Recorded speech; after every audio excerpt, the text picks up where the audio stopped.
Tahirua Toru. Morena Koto. Good morning, everyone. Welcome to this morning's Kaipara District Council meeting of the Externally Funded Projects Committee. For this morning, we are gathering virtually in rather than in person, and so we're here online and we're broadcasting out across the wireless as well. So it's beautiful to be able to join you. It's a lovely day right across the Kaipara today. I'm going to open this morning's committee meeting with a karakia. Kia hora te marino, kia whakapapu pounamu te moana, hei hoa rahi mā tātou I te rangi nei, araha atu, araha mai tātou I a tātou katoa. And indeed, the sea is like greenstone out there today. The Kaipara is like a sheet of glass, and Manga Harbour, I expect, is exactly the same. So just an easterly. A bit of an easterly, Councillor Weddy. Oh, okay. Thank you. Yeah. Thank you for that. Thank you for that. So just at this point, I'm calling for any apologies for today's meeting, and we have an apology to be recorded, please, from Councillor Vincent, and also an apology from Councillor Wills. Excuse me, Your Worship, you also have an apology from Councillor Larson. Thank you. Thank you. So that's 3 apologies there, and everyone else is present and accounted for. So I'd like to move the apologies be received and accepted, and I'm seeking a seconder for that, please. Councillor Joyce Paki, thank you. All those in favour, please raise your hand and say aye. Aye. Against? Carried. Thank you. Thank you. Item number 1.3 on today's agenda is the confirmation of the agenda. I'd like to move the confirmation of the agenda as written. I'm seeking a seconder for that. Councillor Wilson-Collins, thank you. Is there any commentary regarding the agenda? Okay, all right, thank you. We're putting this to the vote now. All those in favour, please raise your hand and say aye. Aye. Against? Carried. Thank you. The agenda is now confirmed. Thank you. Item number 1.4, the Conflict of Interest Declaration. Elected members, are there any conflicts of interest regarding any of the items in today's agenda which you would like to declare?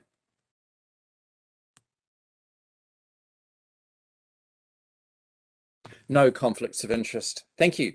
It's very straightforward. Thank you.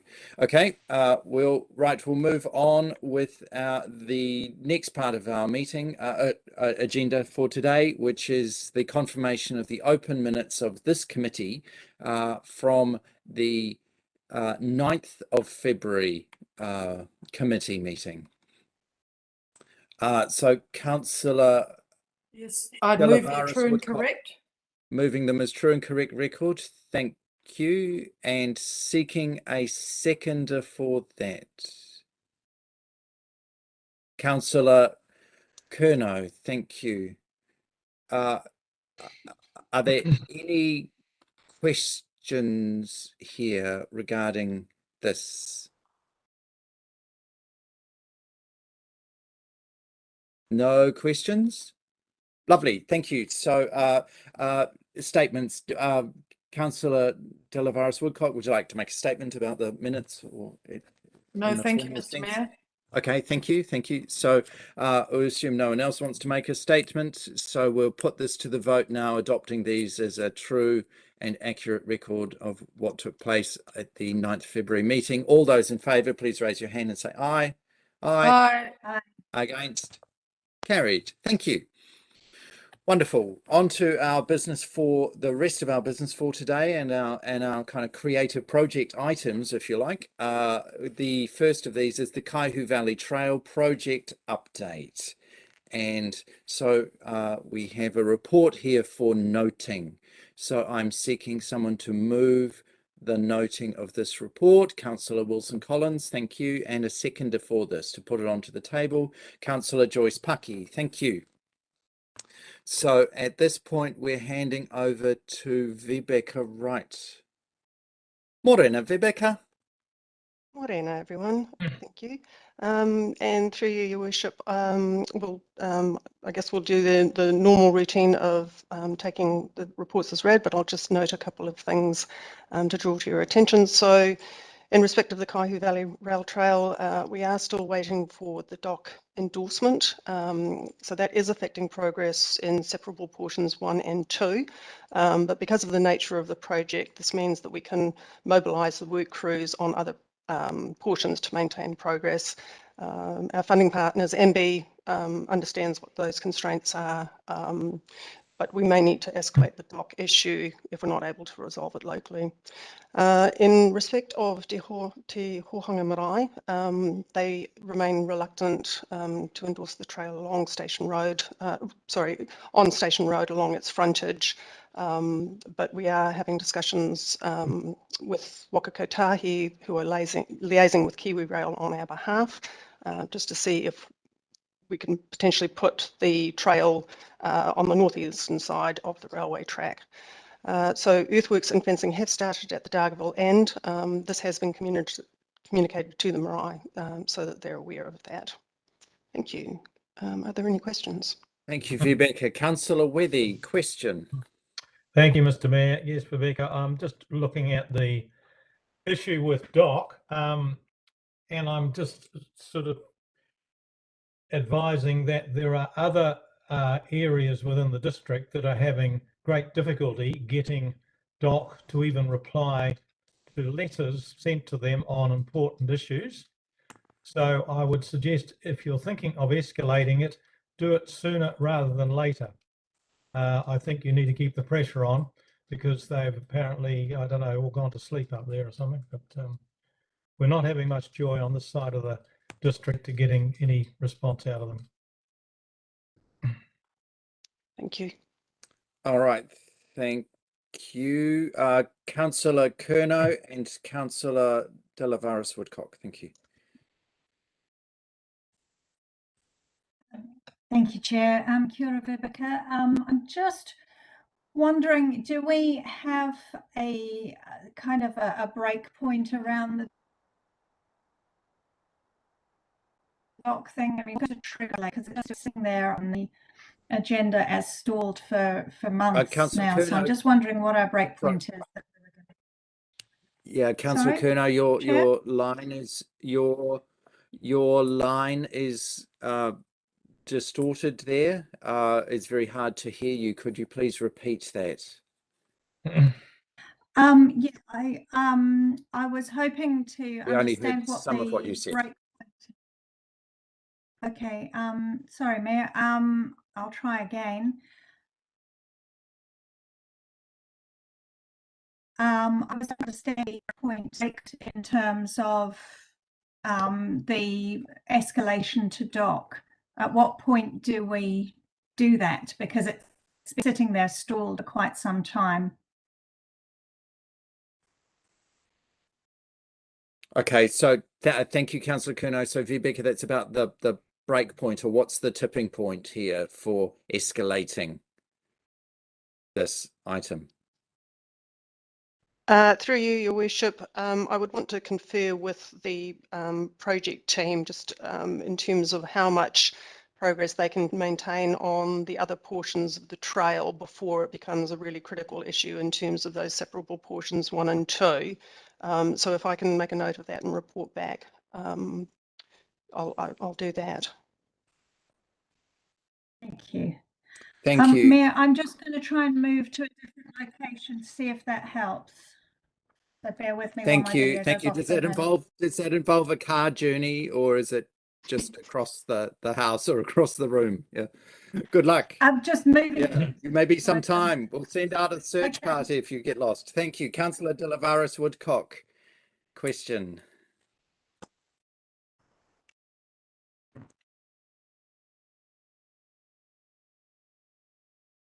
Councillor Delavaris Woodcock. Vibeke, my question is to tease out a little bit more from page 11 or page 3 of the agenda under the community engagement landowner consult. Yeah. Can you hear me? Yes. Can you hear me now? Through you, Your Worship, Okay. I missed the Okay, first so part of the too much- question, I'm sorry.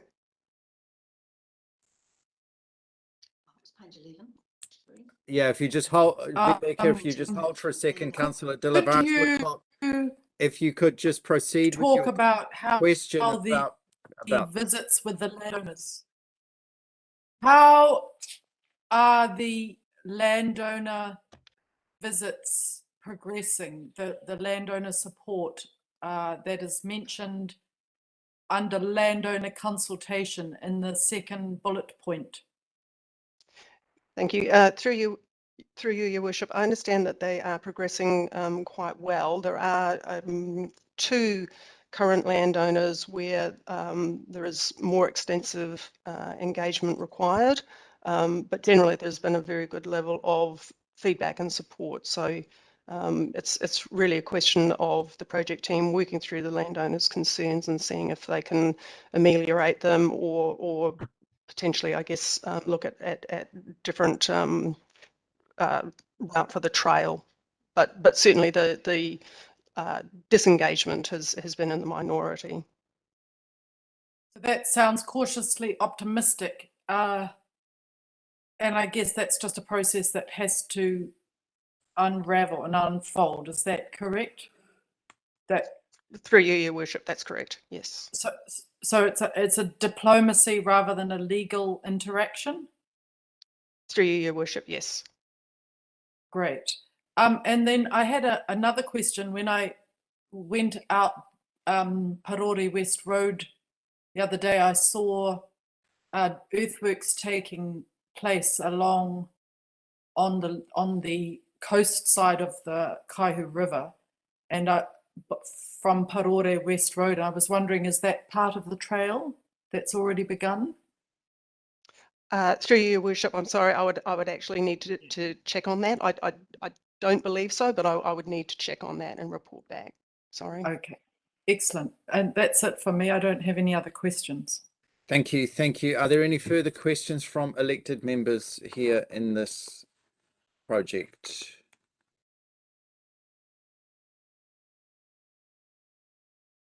No further questions. Thank you. Thank you, Rebecca. Thank you. So we'll go now for opening statements here to Councillor Wilson Collins. Thank you. Thank you, Mr. Chair, Mr. Mayor. Thanks, Rebecca. It's really good to see the progress that is being made. It was really cool to go out to the opening of the sign at the end of Station Road and actually see a little bit of progress happening. So it's a real roller coaster, this ride. I think that the staff are doing everything that they can, by the sounds of it, to get this trail going ahead. And some months we have some really great news, and some months it's like this month, there's a lot more challenges that everybody's trying to deal with. So I just want to commend everybody that's working on this project, and wish you all the best for a better month next month, and keep fighting the good fight. Thanks. Thank you. Thank you. Councillor Joyce Paki. Thank you. Yeah, thanks for the update. I suppose it's a little bit frustrating when these delays continue to happen and they're with the same people. So I have to wonder, is there a different approach around storytelling and sharing the value of this? Because I live in Kaihu, so we have a mixed bag of response to it, and I suppose one of them is around the lack of information at the grassroots level, and the other is just confusion. So you know, I have to wonder how well we've done at selling this kaupapa in its entirety, because it's been around for a decade and longer. So yeah, it's lovely to see some progress being made, but it is frustrating to hear the same thing popping up month after month. So I'm not sure what that means going forward, but thank you for your persistence and resilience over this last couple of years. And if there's anything I can do up here in Kaihu, then let me know. But kia ora. Kia ora. Councillor De La Varas Woodcock. Thank you, Mr. Mayor. I just want to pick up on the great points that Councillor Joyce Paki made about storytelling, and I have one of my own to add. So I was riding along my road on my mare, and she's quite old, and she's been around the tracks, but she was stopped dead in her tracks because she saw this strange apparition or thing on the road coming slowly towards her. And so she was quivering, and this thing had two wheels and an upright figure on it. And I had to put my hand out and say, you know, stop, don't come any closer. And so the cyclist stopped, and then we had a conversation, and my mare calmed down. And the conversation we had was about the cyclist's trip, and he had made his way that morning from Donnelly's and ended up going towards Tangawahine Valley Road, and he had a long destination all the way over to Matapuri, and he was from Auckland, and he was very excited to hear about the Kaihu Valley Trail and thought it sounded like a very bold project and something worth exploring. And so that's my story. Thank you. Thank you. Thank you for that, Councillor De Lavaris Woodcock. Councillor Kerno. Yes, thank you, Mayor. Yeah, I just want to add to the comments made earlier that there are two sort of issues behind all of this that are there. One is safety. That there are, as Councillor De Lavaris Woodcock pointed out, there are cyclists cycling all over that area already, and they're using those back roads and the state highway. And there are some real safety issues with that happening. As we all know, those roads sort of carry big trucks that go thundering along them from time to time. And so for a cyclist, that's a risky thing. And then the other is the potential for economic development. And I have personal sort of knowledge of this in that I was approached by a complete stranger through LinkedIn, who's on the basis of our plans has actually bought land in Kaihu and wants to do some horticulture. But what he also wants to do is be involved in the trail and create some tourism activities around that. So there are people who really see the opportunities and the economic potential for this area, not just in tourism, but also in these sort of more diverse horticulture activities. So yeah, the storytelling is important, and I'm hoping that those who are feeling uncomfortable about the proposal are willing to listen to those stories and listen to the possibilities that this trail does create.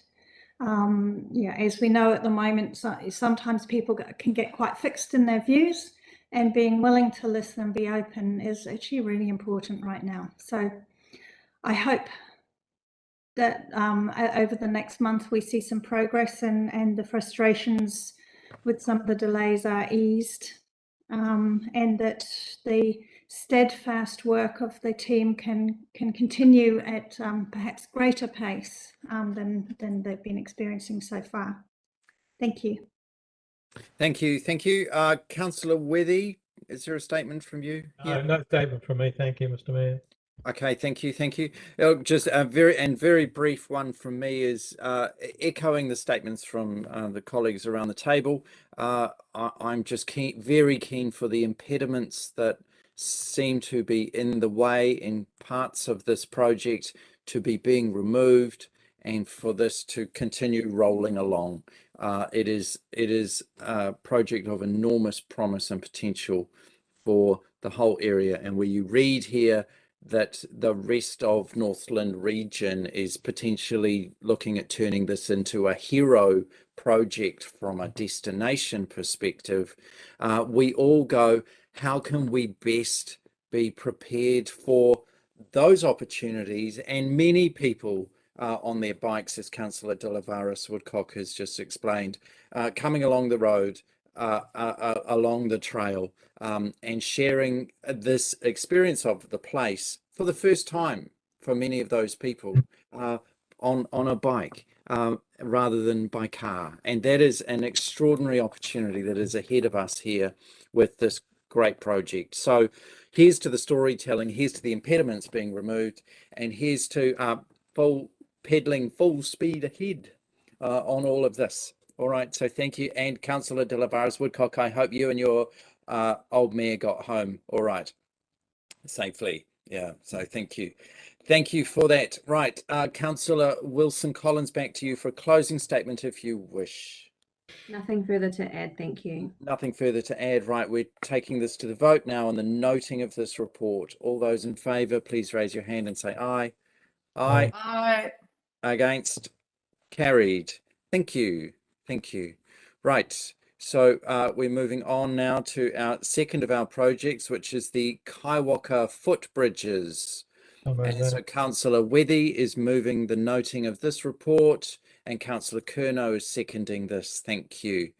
Vibeke, kia ora. Thank you. Through you, Your Mayor.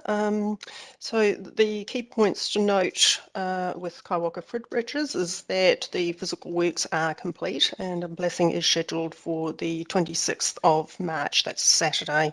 And we've had lots of really positive feedback from the community.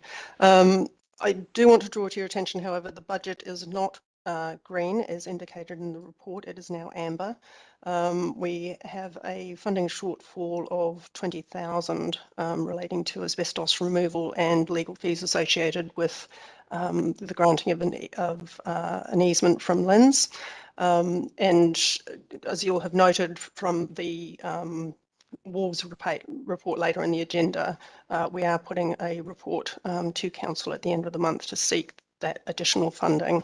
And just to clarify the reasoning for going straight to Council, we've been in negotiations with MB around the funding shortfall for Poto, but we can discuss that later. But other than that, this is in terms of the footbridges, we've reached a successful conclusion. Thank you.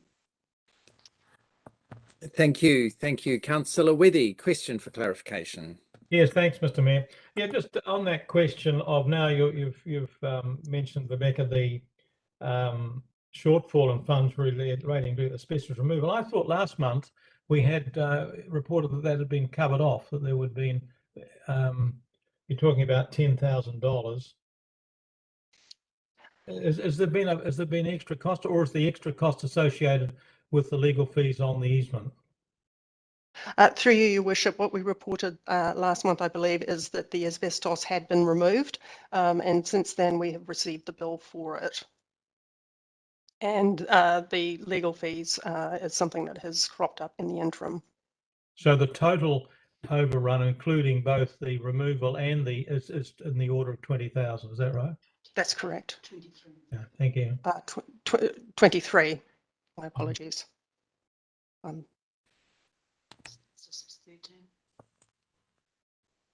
Okay, thank you. Councillor Kerno, question. Thank you, Mayor. I'm just interested, Vibeke, if you could explain a little bit what was involved with the Wakakatahi stormwater outfall pipes, and were there any additional costs, and if so, who covered those additional costs? Through you, Your Worship, I'm sorry, I don't know the answer to that question, but I will research it and get back to you.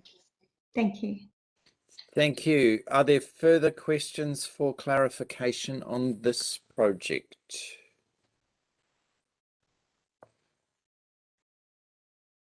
Okay, thank you. I have a simple question. So at this point, we are 2 weeks or 10 days away from the grand opening of these two bridges. You're saying all the physical works are completed. So is there what happens within the next 2 weeks, Vibeke, as this project goes to its happy launch? I mean, we see the wonderful photographs here of the bridges in place. So are there final finishing touches being made at all? Is signage, community engagement, so on and so Thank you, Your Worship. I understand that most of the activity now is relating to the preparations for the blessing. So there may be some final tidy up on the site, but it's essentially all over bar the shouting. Very good. Thank you very much. Thank you. That's clear. No further questions, elected members? No further questions. Thank you, Councillor Wethy. Statement. Yeah, thank you, Mr. Mayor. Yes, I think this is an example of a project that's been, while it may not be as complex as some of the others we've got on our agenda, it certainly has gone through pretty smoothly, and I've been very, very impressed at the speed at which the construction of the bridges has been put in place, and you'll see from the photographs that it looks pretty smart. Yeah, so full marks to Project Manager Tim Manning, who in his spare time was mentioned in dispatches in the national news for being part of a team up at Waipu who saved a woman who had a medical event, and he and others from the Surf Life Saving Club were mentioned as doing CPR and brought her around and saved a life. So he's got more than just one feather in his cap as our Project Manager Tim. So I'm looking forward to the 26th, and I'm sure that will be a very, very good day. So as long as we carry on with our good spell of weather, we should have a very festive occasion to mark the opening of these two bridges. It's going to bring a lot to Kaihu, and I think everyone in the community there is looking forward to having access to the new bridges and seeing how much benefit they get from them all. So thank you. Thank you, Councillor Kerno. Thank you, Mayor. Yeah, I also want to extend thanks to Tim for his project management on this, and to the team of contractors and council staff who've been involved in making it all possible. And I also want to thank Councillor Larson, who drove the sourcing of the funding for it, and to the community for actually coming up with the idea and being passionate and committed to this as a way of improving their community. It's not always easy for little councils to deliver these kinds of projects for their communities. So this is, this feels really good to be getting to a point where we can actually say, yes, you asked for it, we found the money, and we did it. So yeah, congratulations to all that were involved in it. Looking forward to the opening. Thank you. Are there any further statements here?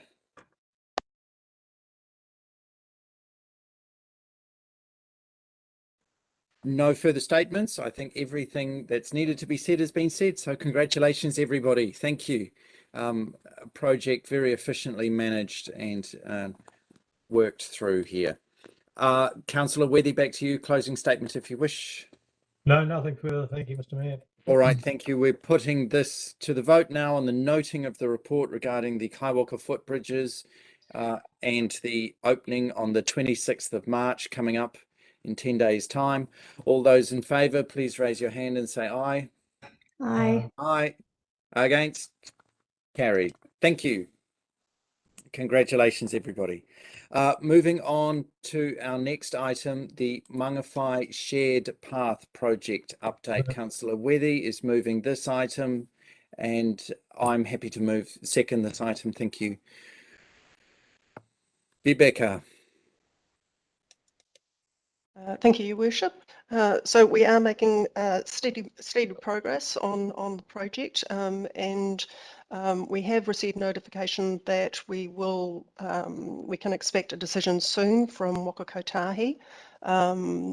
to give approval for funding, and that would be specifically around the pre-implementation for the balance of the shared path, plus the Wood Street revitalisation, the implementation of the boardwalk and bridge, and implementation for funding for Section 4. That's subject to the engineer's estimate being not significantly different from after they get through detailed design. We have heard that they are not anticipating giving implementation funding for Wood Street yet, because there's not sufficient budget, but they are hoping to be able to find that. So fingers crossed, we do expect a decision within the next few weeks. And we are still continuing to gather details about the loss of business claims, and that's being supported by a professional loss adjuster. Thank you. Any questions? Councillor Weddy. Thank you, Mr. Mayor. Yeah, just a couple of things, Rebecca. On phase 2, you mentioned in the report, which will be, I don't know, it doesn't even have a page number on it here, but this is on the update from previous months, last month's activities. You're talking about the boardwalk and bridge. Both resource consent applications were submitted, and further down you say consultation with the Ferry Turn Trust has continued. I was under the impression in the previous month's report that in fact all of the issues associated with the consent submission, which would include any interest the Ferry Turn Trust might have, had been pretty much put to bed. Is there still ongoing discussions? What's the story behind all that? Through you, Your Worship, I just need to check with the project team about the detail of that. But my understanding is that the engagement with the Ferry Turn Trust has been ongoing, given that they have some strong interests in the impacts, on and above and beyond perhaps what might be involved with the consent application. But I will check on that. Yeah, I think that would be worthwhile making or getting some more information on that, because these issues do tend to have a habit of clouding the waters a wee bit and causing delays when we're least expecting them. So I think we need to keep really on top of that. There's just one other small question. You mentioned about funding, and you're looking at having an early indication from Waka Kotahi about their extra funding.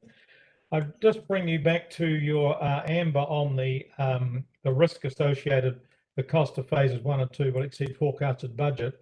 They indicate an increase from 7.92 to 10.68.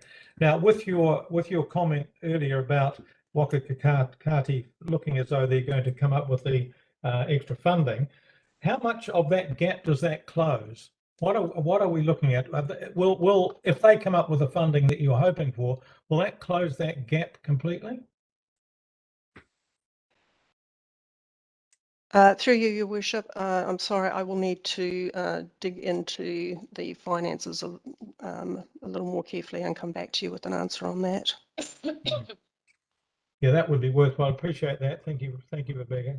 Thank you. I'd just like to come in there on this very same moment that Councillor Weddy just finished with, where in the commentary it says that the LTP budget has enough funds to cover the difference. I'm interested in more explanation around that, because that language is kind of, it's just a bit obscure as to what is meant by that. The LTP budget has enough funds to cover the difference. So I'm not sure, Rebecca, that if you could answer that now, that would be great. But certainly coming back to us on that. Come from the reserve management funds. I'll make. Thank you, Your Worship. I'll make a note of that. I understand that it may be coming from the reserve management funds, but let me check on the details and I'll report back.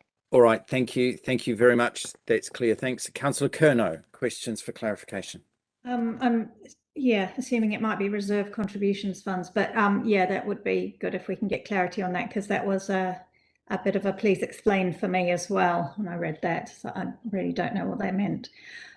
Just further down that same page, there's a risk that the phase 2 works may not be completed by the season that we have to close down for the ferry turn restrictions.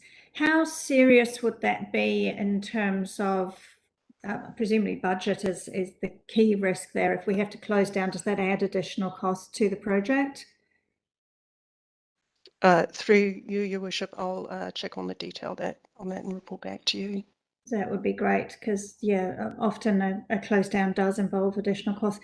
Then on the next page, the second risk is COVID restrictions impact on program and cost.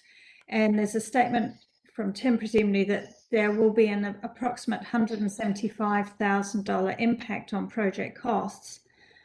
How are we funding that? Do we know? Like, yeah, I'm reading that's an extra 175,000. Do we? Is there a contingency? How's that funded? Through you, Your Worship, there will be a project contingency, but I'll need to check on the detail of that and report back. Okay, that'd be great. And then just my final question, if I may, is just the last item, which is the contaminated lands that came out near where the petrol station is, that appears to have been, is it being stored at the community park? And now there's a suggestion that it's used for the shared path. I just want to check, because that shared path goes round a wetland, and I'm just wanting to check that from an environment point of view, that's okay. Sort of, certainly it made me flinch when I read it. So going, oh, really? So yeah, if we could get before that happens, and obviously that's going to happen quite soon. So perhaps, yeah, as soon as you could find out, just confirmation whether that's all right. Has it been checked? Yeah, that we're comfortable with putting that contaminated land right next to a wetland. Cool. Thank you, through you, Your Worship. I'm confident that Tim Manning has that under control, but I will follow up with him just after the meeting and seek his assurance of that. Thank you. Thank you. Thank you. Thank you. Elected members, are there any further questions for clarification here regarding Mangawhai Shared Path? None. All right. Thank you. Thank you, Vibeka. Councillor Weddy, statement. Yeah, thank you, Mr. Mayor. Yes, this project is now, after the Christmas break, full steam ahead down Molesworth Drive. The concrete for the shared path, there should be probably another pour, and if not today, in the next couple of days, that will put another significant stretch up between Seabreeze Road and Mayors. So it's looking very, very good, and I have full marks to United Civil on how they're progressing that. I hope that we don't have any issues with respect to further delays. It would be nice to have this work completed before there is any cessation because of the fairy tern breeding season, because that would certainly put a stop for a number of months. And with the current inflationary pressures the country's under, that would undoubtedly put more pressure on the budget than we've got at present. So there's a lot of incentive to try and keep this moving. And that's why I guess I'm just flagging the need to keep the pressure on getting these consents secured as quickly as possible so we can get on with that phase 2 construction. So I'm sure that Tim and the team are very well aware of that, and we hope that they can keep it all under control. So far so good, but let's see how we go over the next 3 or 4 months. That'll be fairly critical. Thank you.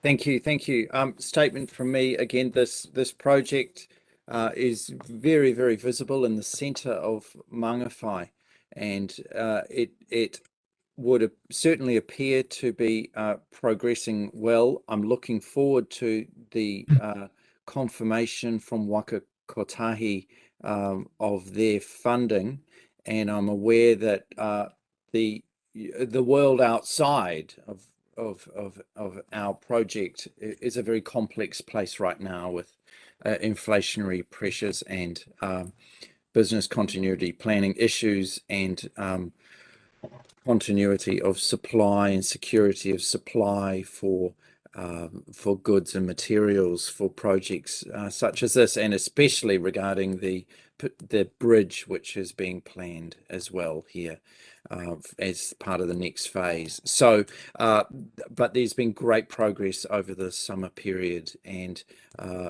it is all long overdue and very busy, rapidly growing Mangawhai, and it's great to see. And here's hoping that these consents come through quickly, and everything, and the funding and everything progresses quickly to the next level, because this is a great project, and has real legs. Again, people on bikes, again, is a major theme of where the trend is headed for our future. So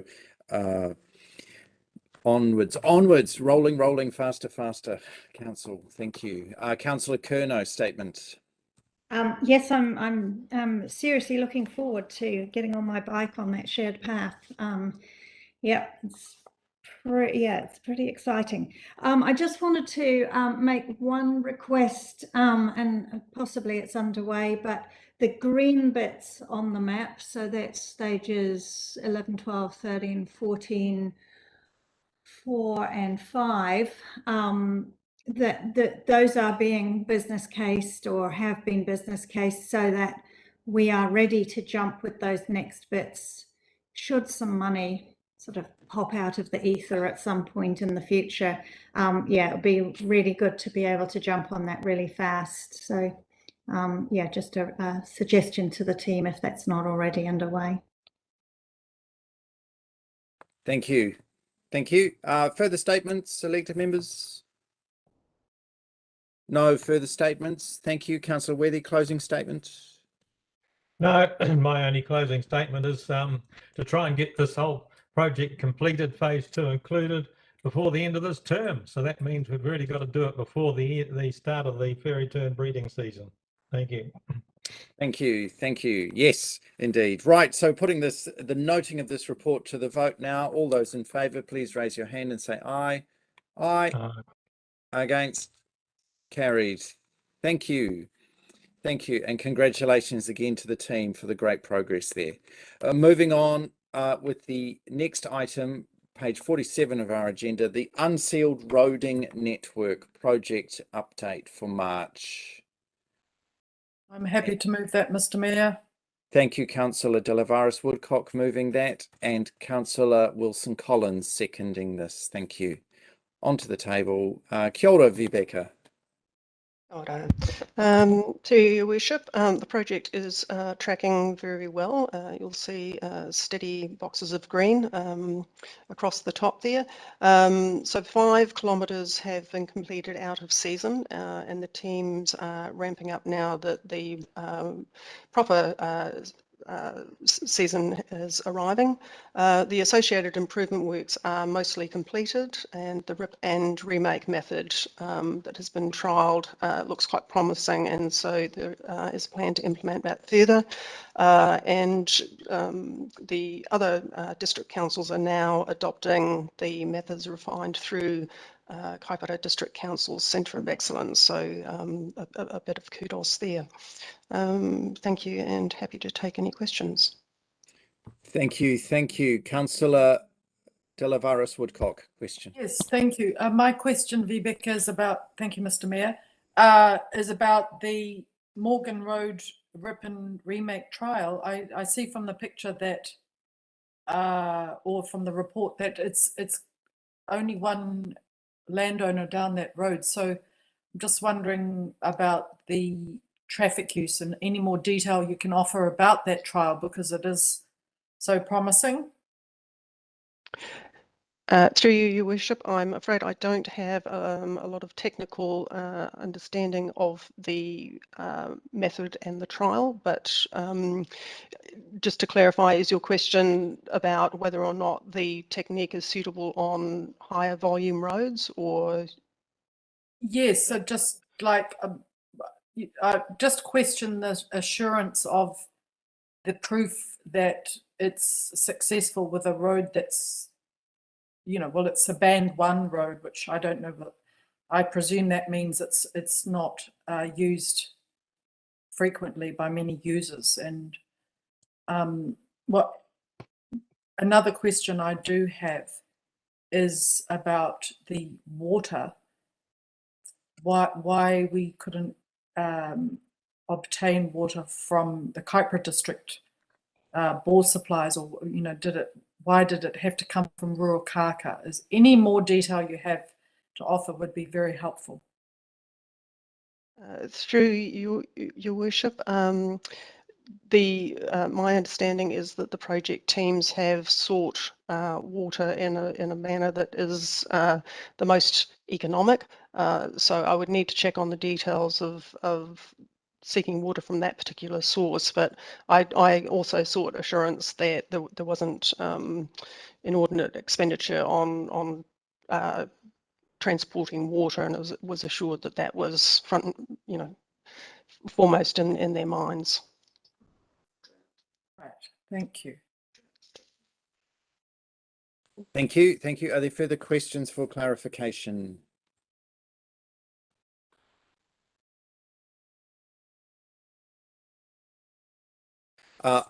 So I have a question for clarification. I guess it's really to do with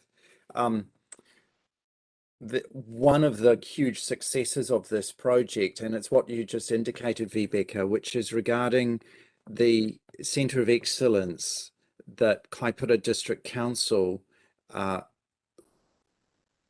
has enabled to be put in place inside the Northern Transportation Alliance. That wasn't going to be there before, and it's there because of this funding that we got, and if you like, the learning opportunity and the growth opportunity to improve our Kaipara roads that we're sharing with the rest of the region.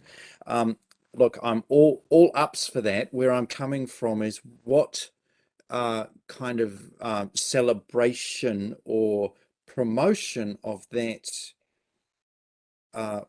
major boost to the Centre of Excellence that we're seeing now is there, or could there be, such as, for example, applying for local government New Zealand awards for the wonderful work that Kaipara District Council has initiated here through that Centre of Excellence, or any of the National Engineering Awards that we have really turned a significant corner on. So is there any thinking in that direction? I'm aware it's project management level, and that at this point, of course, all resources are very stretched on actually doing the job rather than talking about doing the job.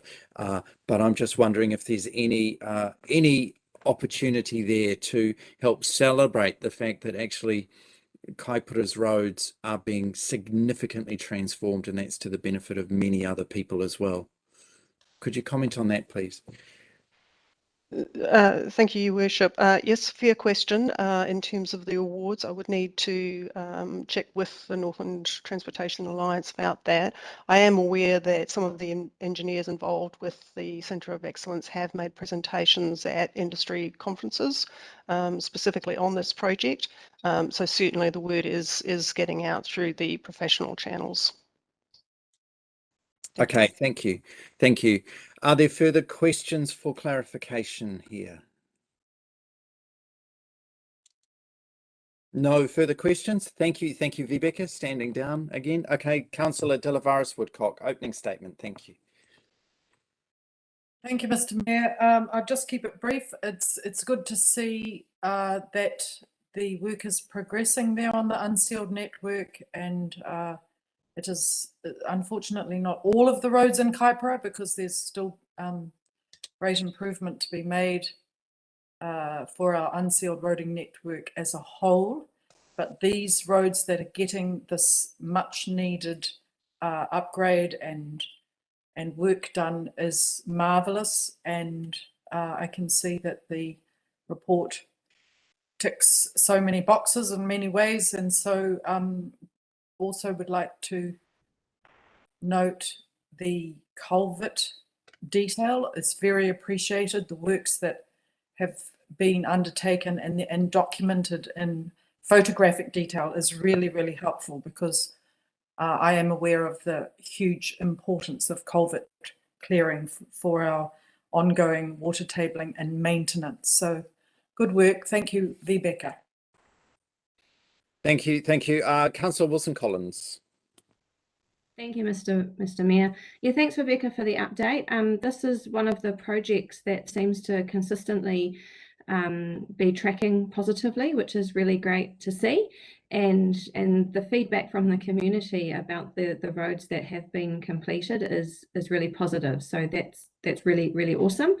So just commending you and your project manager and everyone involved with getting this work progressing and getting it progressing through the down season. I am interested to see though if there'll be any further complications with the weather that we're currently experiencing. We don't seem to have hooked into a real autumn weather just yet, and things are quite dry and dusty. So so hoping that things that the project itself can keep ticking along and the conditions come right, so that we can get a lot more of that work done as planned. So thanks very much, guys. Thank you. Are there further statements? Statement from me is again, this project, as Councillor de la Varas Woodcock has said, specifically has been green lights really all the way. It's been very well managed, and we're seeing it go from strength to strength now, and the results are showing on our roads. I would just like to highlight a particular thing in the report, which is about the community goodwill for fixing our roads, and the very clear reporting here that water has been sourced from private dams, as local landowners have been very accommodating to assist with construction work on their local roads. So that's like local landowners, farmers, people saying, sure, use our water out of our dams in order to help speed this project and make our roads better. That sense of everyone leaning into the opportunity and going, yeah, we're all in this and we're all going to benefit, and no doubt so bloody grateful that it's happening, that they're not wanting to slow it down. So look, I congratulate and thank everyone in the community for their contributions and involvement here, and let's just keep watching this one roll as we're headed certainly over the 90-kilometre mark already, and ramping up quickly as our autumn season comes on. So congratulations, everybody. Thank you. No further statements, elected members? No, nothing to add, Mr. Mayor. Thank you, Councillor de la Varas Woodcock. Right, we're putting the noting of this report to the vote now. All those in favour, please raise your hand and say aye. Aye. Against? Carried. Thank you. Moving on to the Kai Water Project, and so which is about Kai irrigation. I'm seeking a mover for this item. Councillor Wilson Collins, thank you, and a seconder, Councillor Joyce Paki. Thank you. So that's on to the table. Kia ora, Rebecca. Thank you, Your Worship. So the project is tracking fairly well in terms of the schedule and the budget. The harvesting is underway at both sites, and the produce is being distributed in the community through a variety of benevolent groups. In terms of the community events scheduled last month, as you know, they were cancelled, but our team has been making some good progress organising smaller groups to attend the sites. So there are currently arrangements being made for 5 specific visits, and I understand there's about half a dozen local landowners, farmers and lifestyle block owners who have expressed an interest. Our funding partner, MB, is aware of the constraints and is quite supportive of the efforts that we're making to maintain community engagement as much as we can under the circumstances. Thank you, and happy to take any questions. Thank you. Councillor Kerno, question. I just reading through the report, I couldn't find any mention of the second crop. Has that been abandoned? Through you, Your Worship, that's not my understanding. Just to clarify, do you mean the second season or the second crop? We were aiming for 2 crops out of 1 season to help, the main reason being that the second crop is actually more important in terms of demonstrating the importance of irrigation. because you're sowing a second crop into dry ground, so during the dry season. So yeah, now, but yes. So I mean, obviously, yes, I want a second season, but we were looking at a second crop in the first season in order to demonstrate that. Through you, Your Worship, let me check on the detail on that. My understanding was that the second season crop would be a soil enhancer, but I'll need to check on the details of the crop selection for that and report back to you. That would be great, because yeah, that's disappointing if we're not going to do that, because that has been discussed several times at previous meetings. And then, so that's sort of following on from that. What happens next? Sort of, obviously, this season is you know, done, and then it'll either get a second crop or it'll get put into you know, grass for grazing or something like that over the winter. So, but is there funding for more? Like, where are we with this? Is this the end, or what happens next? Through you, Your Worship, no, my understanding is that there is subsequent seasons cropping being planned, and the duration of the funding agreement would see another year of activity on the sites. Okay, great. That's some comfort. Yeah, thank you. Thank you, Councillor Weddy. Thank you, Mr. Mayor. Rebecca, look, it's nice to see the lovely pictures of the projects, etc. But I presume, and I'm hoping you can answer this, that we're going to see a report showing what the yields per hectare have been for these different crops under these trials, and then a reference back to yields on hopefully a standard similar area which did not have irrigation, so we can actually see what the demonstrable difference has been with the irrigation. That's really what it's all about. It's nice to see a pretty picture, but it's the yield per hectare that we're seeing out of these crops. Are we expecting to have that fairly soon? Because obviously the harvest of this first crop is almost complete, and Northland Inc, I presume, in their contract will be reporting to us on these the success or otherwise of these different crops. Have you got any idea of the time frame when that will be available?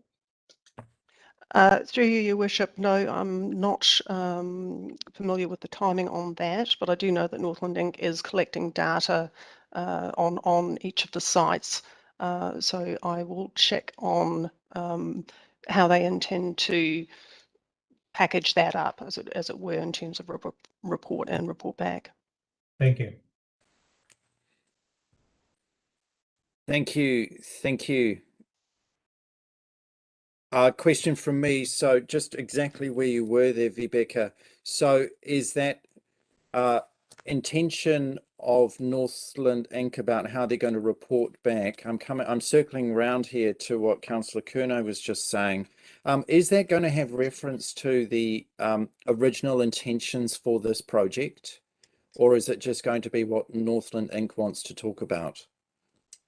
And so what we're talking to here is the original goals for the project, which has been stated frequently during this externally funded projects committee and prior to the establishment of this committee. So that includes there being, if you like, a shoulder season irrigation taking place, and also the fact that we'll call it site number 1, Maunganui Bluff, that trial is intended to have technology that works specifically in Tara Road in Mangawhai. And as far as all these elected members are concerned, they're going, yes, that's always been the intention. So I'm just hoping that that we can get some clarification from you that Northland Inc is going to be talking about the right things rather than something else.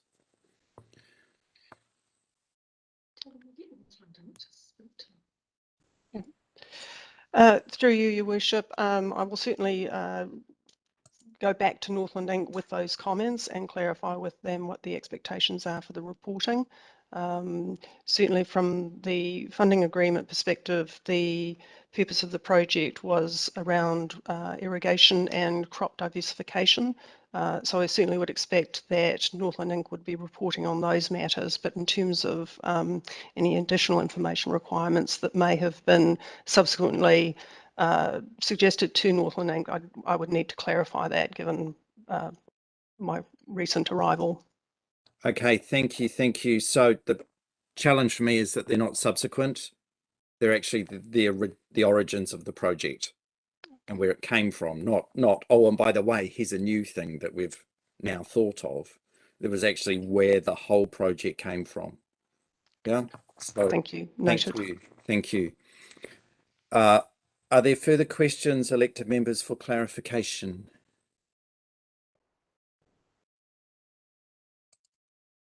No further questions. No further questions. Thank you, Vibeke. At this point, no further questions. Thank you, standing down.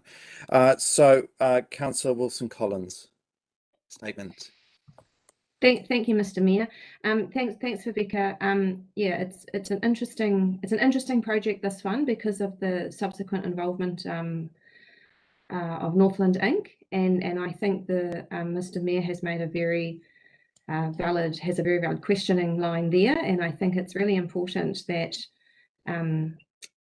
that the reporting that comes back from Northland Inc. is not diluted with other issues, and I hope that Northland Inc. will keep a kaipara lens on what they're trying to achieve by looking after this trial, and when they do report back to us, that report will be specific to what we originally are trying to achieve.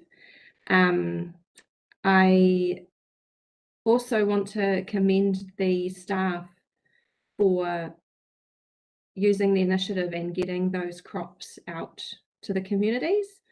That's really wonderful to see.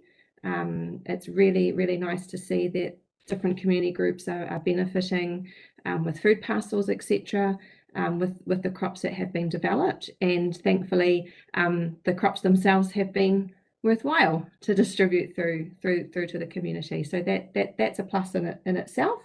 And we'll just have to keep watching this space and see that information, if that can come back to us. The lines of questioning today were very interesting, and I think we would all be interested to hear what the results of your inquiries are, Rebecca, as well, to get those answers to what actually is happening next, whether there is a second crop this season or a crop next season.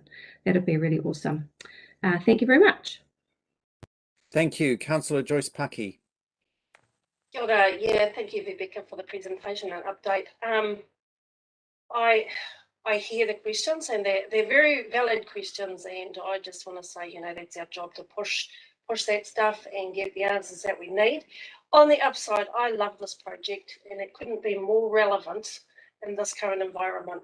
So the fact that, we're putting kai back in kaipara is fantastic, and being able to put food on the tables in these really difficult times for our community is just awesome.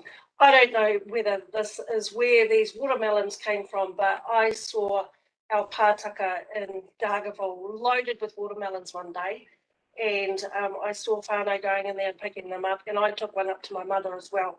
So these are the ways that we can give back to our community and show our support. So I just love it.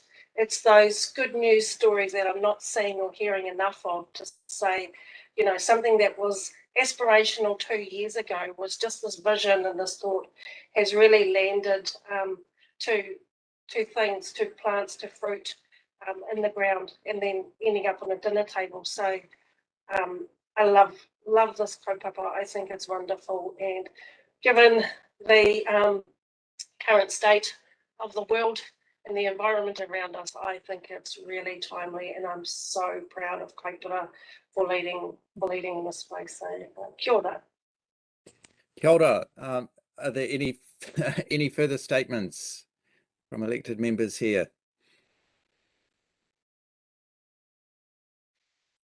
I think it's hard to top that, Councillor Joyce Pucky. Thank you for your statement. So, Councillor Wilson-Collins, closing statement from you. No, thank you.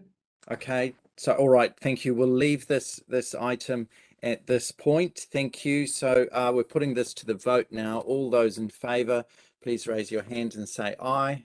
Aye. Against? Carried. So that report is noted. Thank you, Vibeke, for taking those points back to Northland Inc. Again. Thank you. At this point, it's 10:36 a.m. Council, would you like to take a break now? We've been going for a full hour.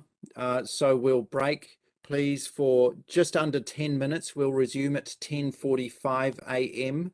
Where we will pick up with our next item, which is Poto Road Phase 1. So 9 minutes for a cup of tea break. Ka kite anō.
All right, that's 10:45. Don't quite have a quorum yet. We've got 3 of us. 4. And 1 more. Waiting for 1 more. Start to sing. 1 more, something.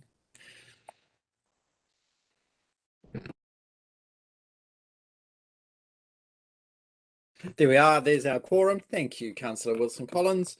And so there's our quorum. So we'll make a start again. Nau mai, kia ora koutou. Welcome back. Picking up with Poto Road Phase 1. Rebecca.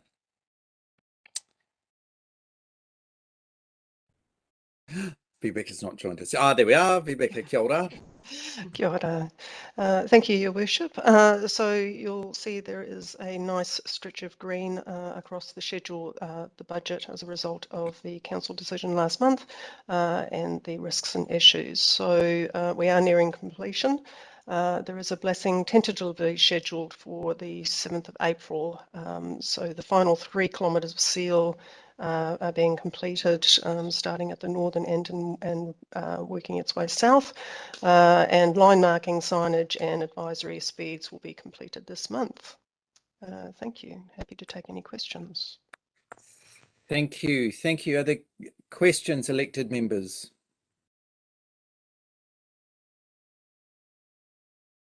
No questions. No questions. So I think that's very clear.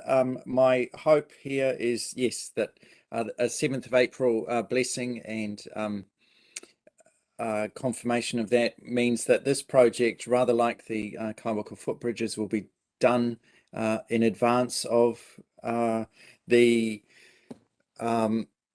Easter period. Sorry. So for this item, procedurally, at this point, I've moved the noting of this item, and Councillor Wilson-Collins nodding there has seconded that. Sorry. Yeah. Thank you. So, and that was my statement. Sorry. Councillor Wilson-Collins is the seconder, please. Thank you, Mr. Mayor. It's not all the rushing back from cup of tea time is yeah, got us on the wrong foot, I think, but that's okay. Yeah, so no questions from elected members. I think Rebecca, you can probably take that as a good comprehensive report, and that yeah, things are moving along as they can at the moment. So thanks very much, and yeah, nothing further to add. Thank you. Thank you. Are there further statements from elected members here? No further statements. No further statements. Thank you. Look, we'll put the noting of this report to the vote now. All those in favour of noting the report, please raise your hand and say aye. Aye. Against? Carried. Thank you. Thank you, Rebecca. So moving on to Poto Road Phase 2. I'm seeking a mover for this item. Councillor Kerno, thank you. And a seconder here. Councillor Wilson-Collins, thank you. Rebecca, kia ora. Thank you, Your Worship. Again, we have a nice row of green on this project. We are essentially complete with the investigation. They're just final checks of the design being undertaken. Again, another project essentially coming to its full completion. Happy to take any questions. Thank you. Thank you, Councillor Kerno. Question. Just a little question and a long shot, but the underspend of 130,000. Any chance that we can use that anywhere else? Through you, Your Worship, I am trying my best. Thank you. It would be very helpful if we could. Thank you. But I understand it's a long shot.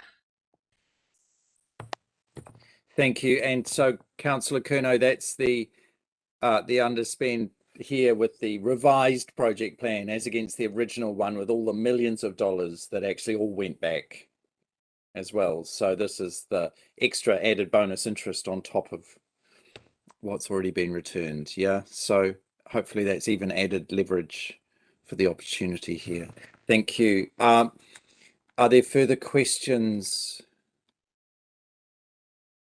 So I have a question, Vibeke, which is the state of this design study and report for Poto Road Phase 2. You're saying it's at or near completion. So the vision here for this project right now is that on the shelf there is a perfect, immaculate, shovel-ready set of designs and work for being able to complete the road at some point in the ceiling of the road at some point in the future. Yes, so that literally the file can just be pulled off the shelf, the dust blown off, and you say, right, hit it. That's the intent. That was the intention. Is that what we're getting here? Thank you, Your Worship. Yes, theoretically, I think although with engineering projects of any sort, there would almost inevitably be some sort of review, but certainly that was the intention of seeking the permission from MB to take a little bit of the physical works funding for Poto Road Phase 2, which is, as you've said, was withdrawn, to complete the investigation to detailed design for exactly that purpose, that there would be a shovel-ready project. But as I say, you know, that's in theory, and with any sort of major construction project, you would always want to subject your plans to a final review. Indeed. Sorry. Understood. But thank you for that answer. That's very clear. Are there further questions for clarification, elected members? No further questions. Thank you. Councillor Kerno is the mover here. Statement. Thank you, Mr. Mayor. Just a short statement about the learning that we've had through this whole externally funded projects process is that the more ready we can be in the future with our sort of shovel ready, fully business cased work, the better.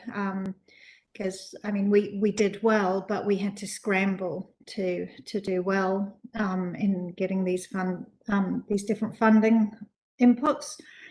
So yeah, it's really good to see projects like this, albeit it would have been even better to see it completed all the way down to the bottom of Poto. But given that we couldn't do that, at least we know as soon as there's more money floating around, we're ready for it.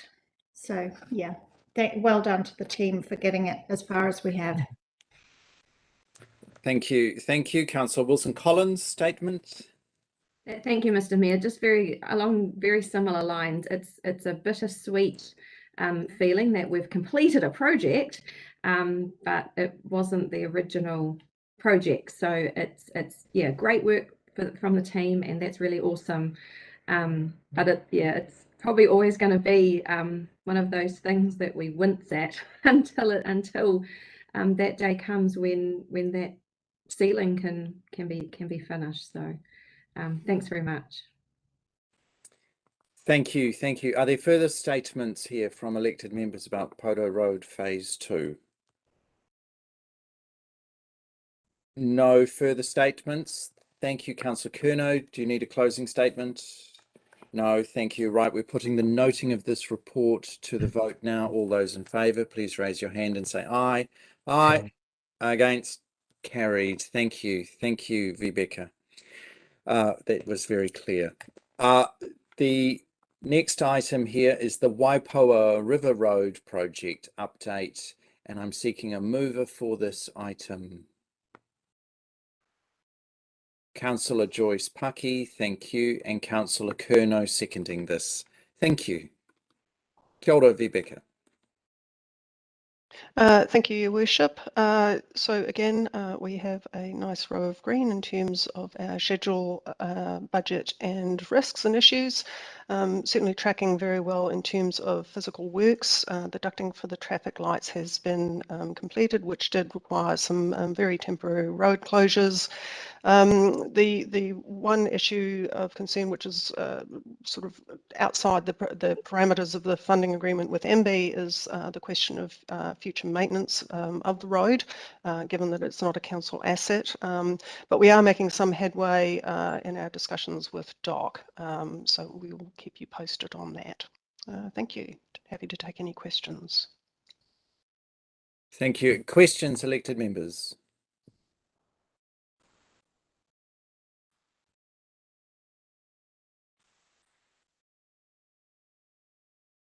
Councillor Kerno. Just a quick question. The traffic lights, are they going to go in now, or is there going to be any delay on this? Because at one stage there was going to be a delay on them, wasn't it? Or am I getting muddled up with another project? No. No, through you, Your Worship. Yes, there was some concerns that they would be delayed coming in from overseas, but I understand that that has resolved in any event. As a result of the safety audit, those lights do need to be installed before the road could be open to traffic. Okay, so we're confident that the lights will be there and there'll be no safety issues. That's correct. Great, thank you. Thank you. Thank you. Further questions from elected members? Question from me, because again, it's very, very near to completion. The expected opening date.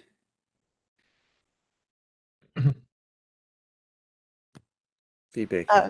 Through you, Your Worship, no, we do not yet have a tentative opening date, but I will follow up and report back on that. So again, but it is, the project is very, very near to its completion. It's right on track and it's coming into land beautifully. It's just we don't have that event in view. It will be a later item in today's agenda, is looking at the calendar and where all these events fit. But just noting this one because again, it's very near on the horizon. That's all for us. Yeah. Okay. Thank you. Thank you. No clear answer there on that yet. Are there further questions for clarification at this point? No further questions. Thank you. Thank you. Councillor Joyce Paki, statement.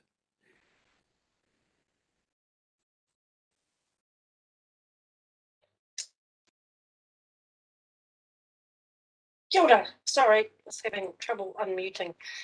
Thank you, Mr. Mayor.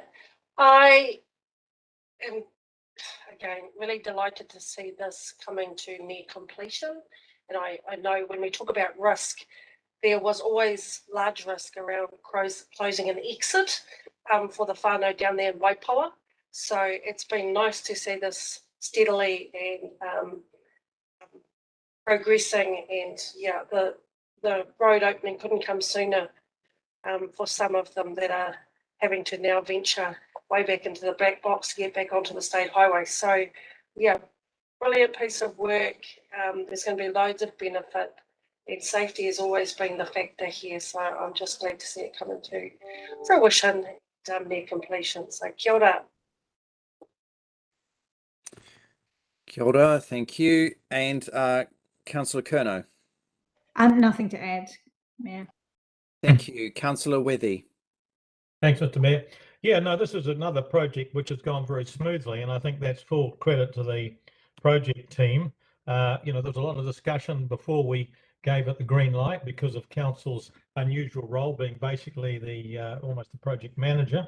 And I think it does highlight a number of issues. One of them, it was right that we hung out for getting the extra funding to give us the contingency required to make this a low risk project for council. So I think that was a very good example of us taking the right road in terms of direction on this project to get that contingency before we gave it the green light. But my only concern is at present is the discussions, and we've had a lot of discussion, if you remember, before we actually gave it the green light, to make sure that there was a clear understanding of responsibilities on the cost of ongoing maintenance before that road was potentially vested in council. And I know that hasn't yet been completed, but I think the project team should take note that this should really be signed off and agreed before the opening event. My experience has always been that if we have the opening event, everyone sort of basically signs off on a project because it's all been done and dusted. And so an issue like this, left unresolved, could end up being sitting there for a long time before we get agreement on how that is going to proceed in the future. So I think that that needs to be kept as a high priority from the project team's point of view. Thank you. Thank you. Thank you. Are there any further statements here? No further statements. Councillor Joyce Paki, do you need a closing statement? Nothing further, Your All right, Worship. thank you. Thank you. So we're putting the noting of this report to the vote now. All those in favour, please raise your hand and say aye. Aye. Against? Carried. Thank you. Thank you. Thank you, Rebecca. Moving on to Kaipara Wharves, the next of our items here. So I'm seeking a mover for this report, the noting of this report. Councillor Kerno, thank you. And a seconder here. I'll second this. Thank you. Rebecca. Thank you, Your Worship. So as you can see from the traffic lights, the Kaipara Wharves, and in particular Poto Wharf, is very much in the high risk category. So the schedule and the budget are tracking red. We have been working hard with the designer, with Mana Whenua and with ME to bring it over the line, and we are hopeful of a positive outcome. So as discussions were still underway with MB at the time of preparing this report, a decision was made to put the question of the shortfall in funding directly to Council at the end of this month. However, I am pleased to report that MB has just approved our proposals in respect of the budget, which reduces the budget shortfall to Council from about 475,000 down to 265. MB has also said that they are willing to extend the construction completion date for Poto, but they want to wait until we know how the Regional Council will treat our consent application. For example, if they do decide to publicly notify it, it could conceivably extend the time frame by some 6 months. So although it is in high risk, we do at least have some good news in terms of the way our funding partners have approached this. In respect of Pahi Wharf, there have also been some additional costs of about 75,000, and that will also be reported to Council at the end of this month. Thank you, and happy to take any questions. Thank you. Thank you. So elected members, are there questions there, and noting the additional new information that we've just been provided with today? So we'll go to Councillor Wilson-Collins, then Councillor Kerno. Thank you, then Councillor Withy. Thank you, Mr. Mayor. Hey, Rebecca, I just had a question. I didn't quite understand on page 3 of the report, under Poto Wharf, it says we received a quantum difference to build the wharf in the community endorsed Fisherman's Point location. To build there would be 350k more than the alternative location pricing. The alternative location, is that the new location? That's okay. Was there any? Yeah. So the community preferred the previous location that we had. Was there any community support for the alternative location? Through you, Your Worship, that predates my arrival at KDC and my familiarity in terms of the community engagement. So I would need to report back on that. I do know that there is community engagement going on now to test the alternative location with the community. Right. Okay. Yep. That's the important thing. Thank you. Thank you. Thank you. Councillor Kerno, then Councillor Withy.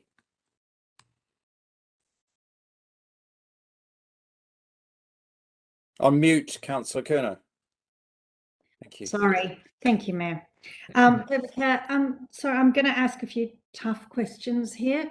The 75,000 additional costs for Pahi, can you just expand a bit on those and how you're suggesting that those might be funded? Through you, Your Worship, the additional cost relates to some additional pile driving. I understand that was in response to seabed conditions being different than anticipated. And I would need to perhaps defer to Sue Davidson on the funding question in terms of the source. Thank you. It'll So, be reserve contributions. I think It's a will we reserve. bring, sorry, Sue, kia ora, Sue, we see you on our screen here. Could we bring you in at this point to answer that if you're able to? Yes. So I am here. Thanks. Yeah. Yes, it would be from, if there's any change in funding, then that would likely to come from the district financial contributions. There's still a healthy balance there. Okay.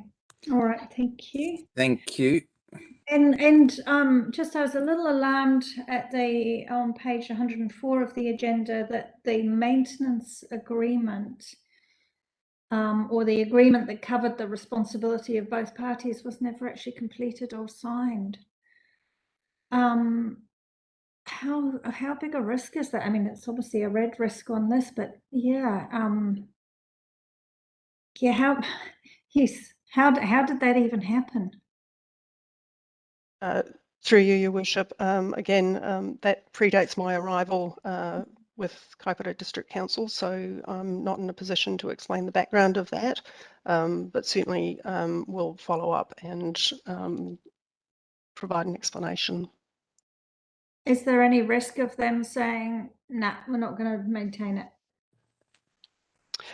Through you, Your Worship, that hasn't been raised as a concern with me, but as I say, I'll look into the details and report back to you. Okay. All right.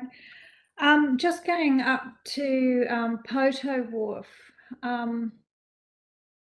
So that is so what you're saying is even with the lower cost option, there's likely to be a 265,000 shortfall. Is that including contingency? What sort of contingency is there on that project?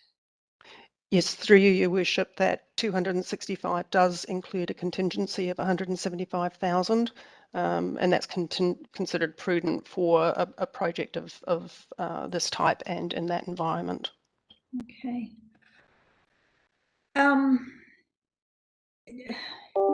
Sort of is not doing it an option? And I know that's a really tough question, but is not doing the wharf an option? Because that's a big shortfall again.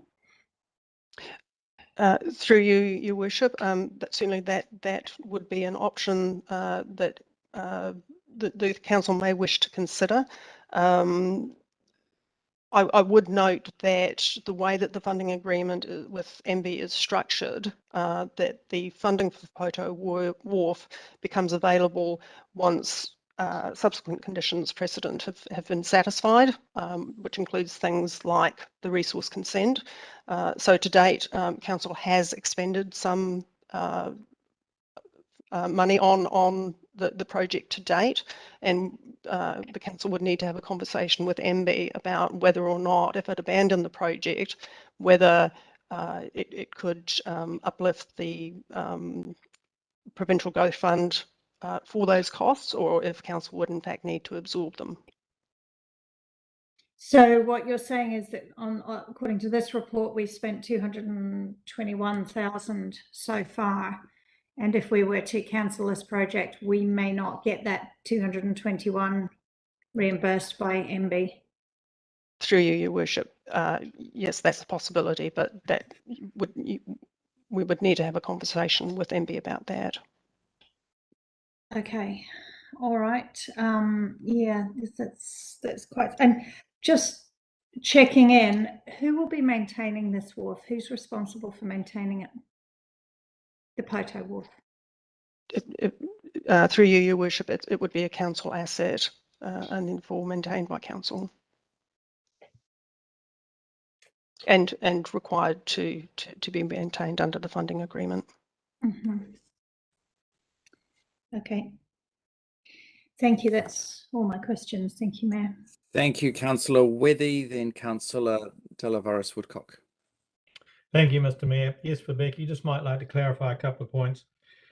As far as the Poto Wharf, it's really good to hear that MB's come up with part of the shortfall, but the remaining shortfall of some 265,000, this is going to have to carry all the costs associated with the resource consent.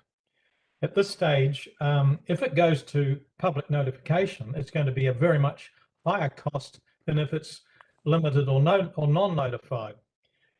In your estimate of what it's cost, what have you got allowed? Have you got it allowed for assuming that it has to go to full notification? Through you, Your Worship, I don't have the details of the cost estimates. I do know that the project team is hopeful that the application would not be publicly notified given the amount of community engagement that has occurred to date on the project. But I'll check on the cost estimates and report back to you. Has anyone actually had dialogue with the NRC about their approach or attitude towards the project? Through you, Your Worship, yes, the project team has been in touch with NRC's planning team. Okay, well, good luck. Thank you. Thank you, Councillor Delavaris Woodcock. Thank you, Rebecca. So just to clarify, there's a shortfall of 265k for Poto Wharf, sorry. And you mentioned something about a contingency. Could you give us that figure? Certainly, through you, Your Worship, the 265,000 shortfall includes a $175,000 contingency. Okay, and so once if this shortfall, obviously you did say it was coming up for the discussion in the council meeting at the end of the month. Could it happen like it has happened for Dargaville Pontoon and Pahi Wharf, that there are, once the tender or once the construction is committed to fully, that the project overruns happen and we're asked for further inputs of funds from the ratepayer? Through you, Your Worship, that's always a risk with any project of this nature and in that environment.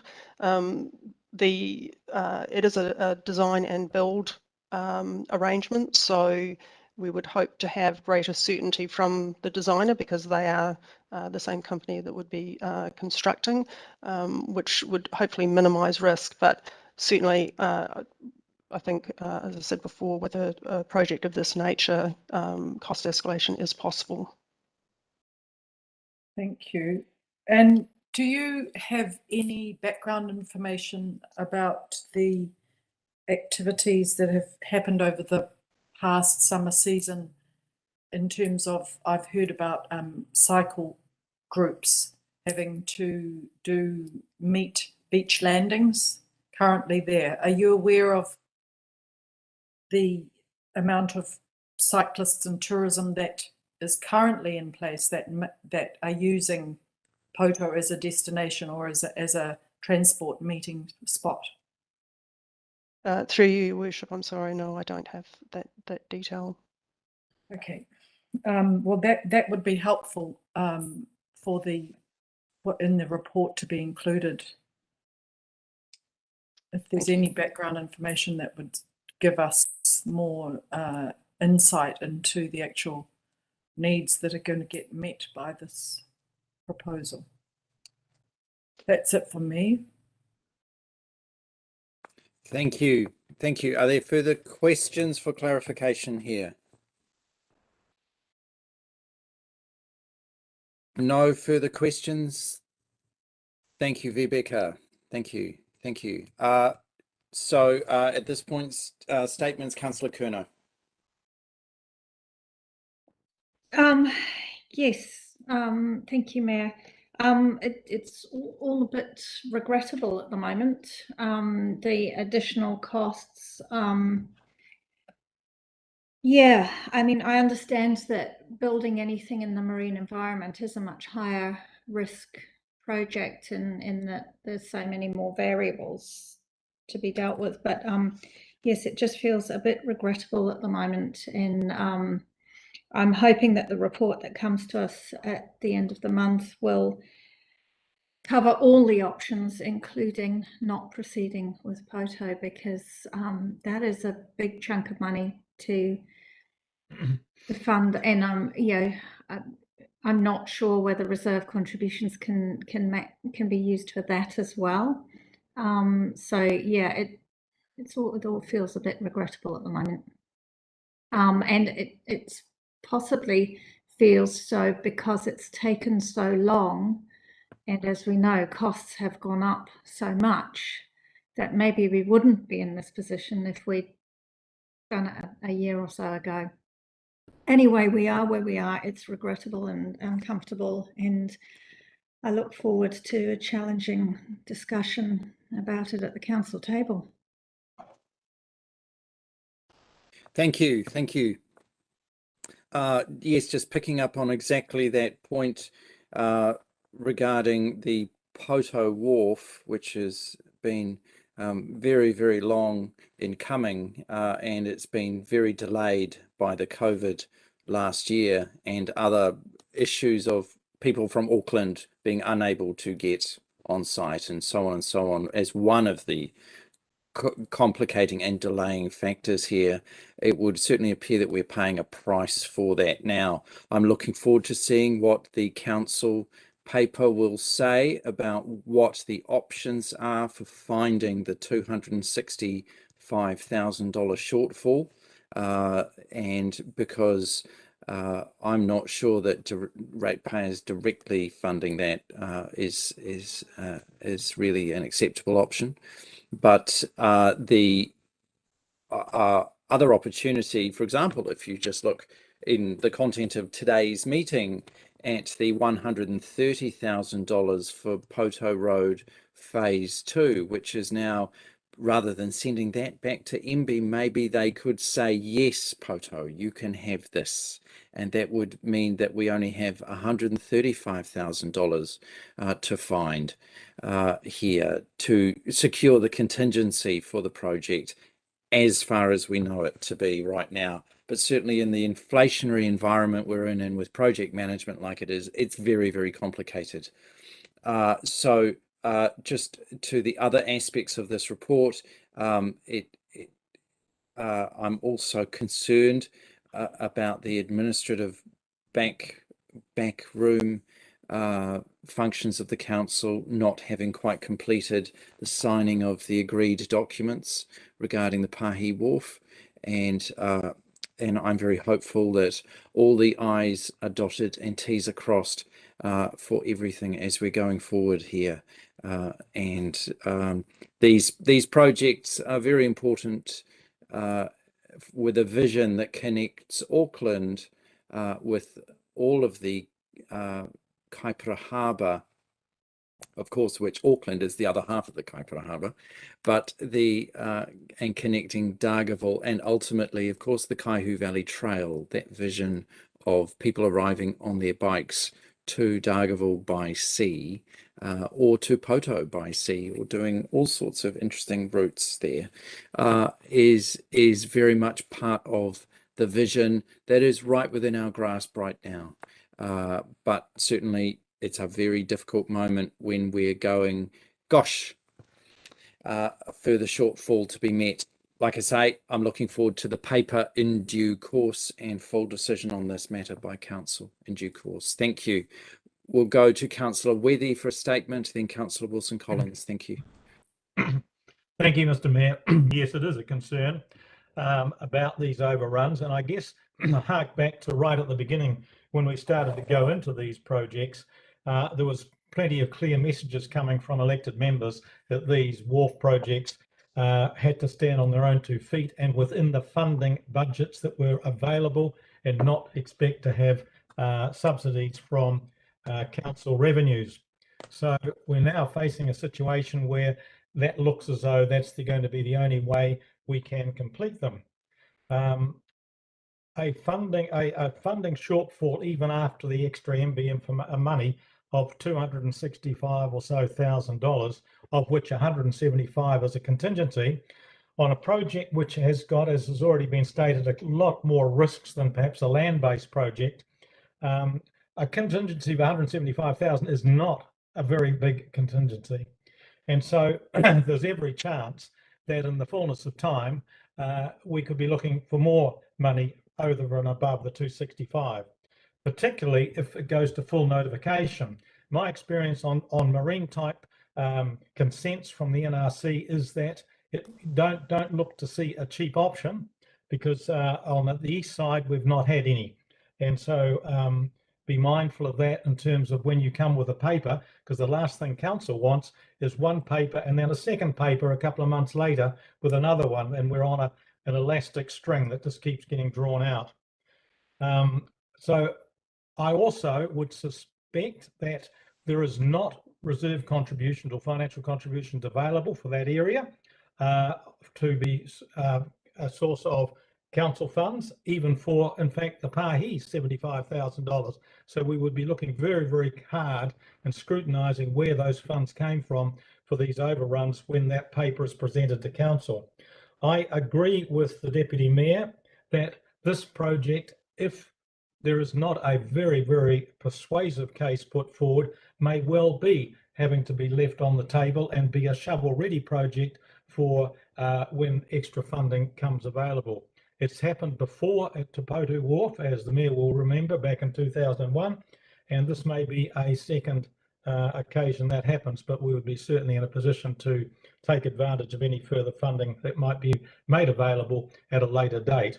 But make sure the project team recognises they've got a big hill to climb to convince a lot of elected members that this project stands to, justifies council supporting it with its own funds.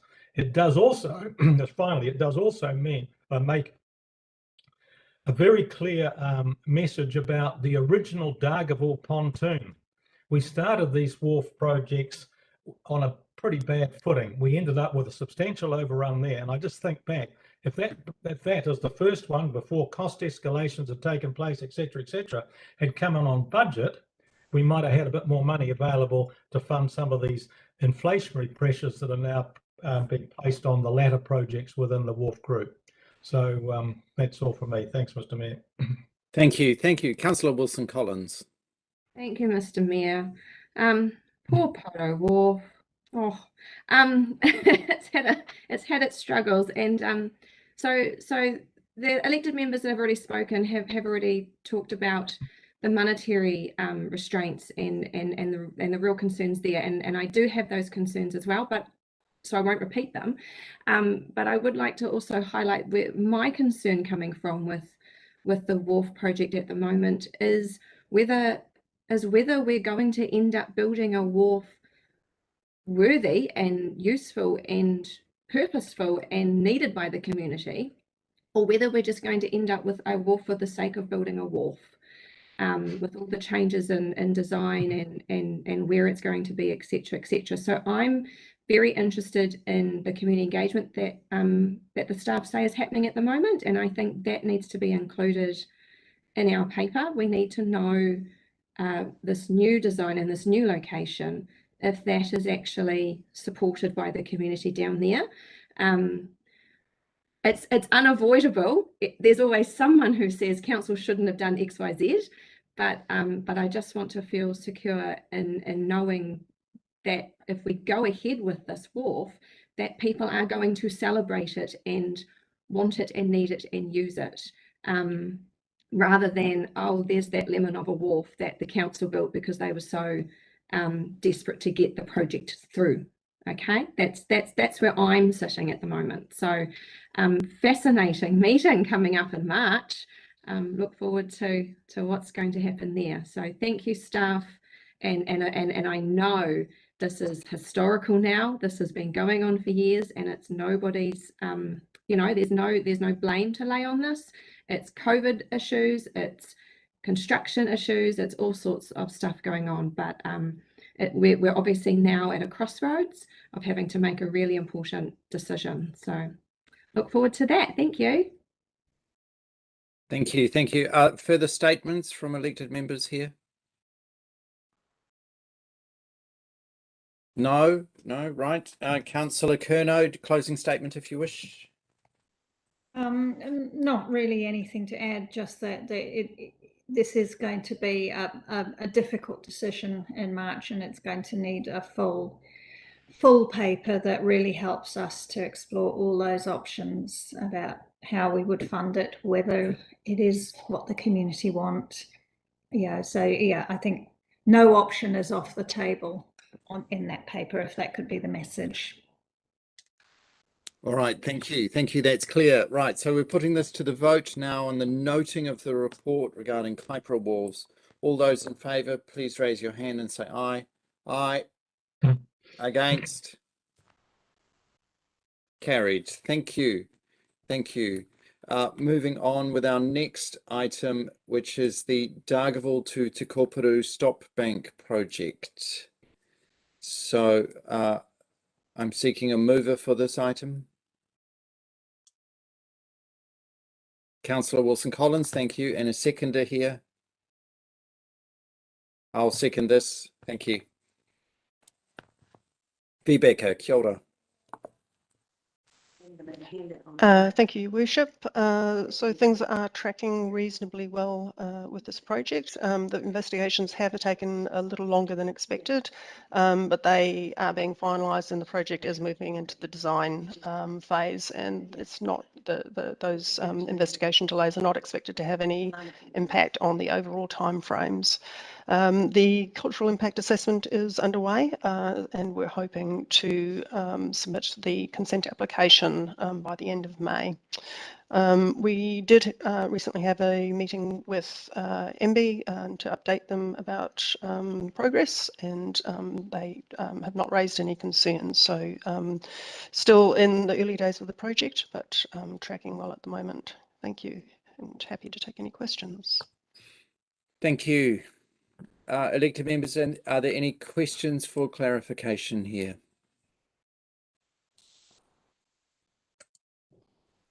There are no questions, Vibeke, regarding the Dargaville to Te Koparu Stop Bank. So all steam ahead to you. Thank you. Councillor Wilson-Collins, statement. Thank you, Mr. Mayor. I'll keep it brief. Just happy to see that those amber issues have now been worked through, and the project is carrying on, and it'll be interesting to see how this tracks in the future and if it can stay in the green. Thank you. Thank you. Thank you. Again, statement from me, sorry, as the seconder here, is that this is a project which has vision out 50 years. It's part of this current council's work for building a better future that's that's decades away. And so these projects have real legs, and it's good to see it starting well, noting that there's,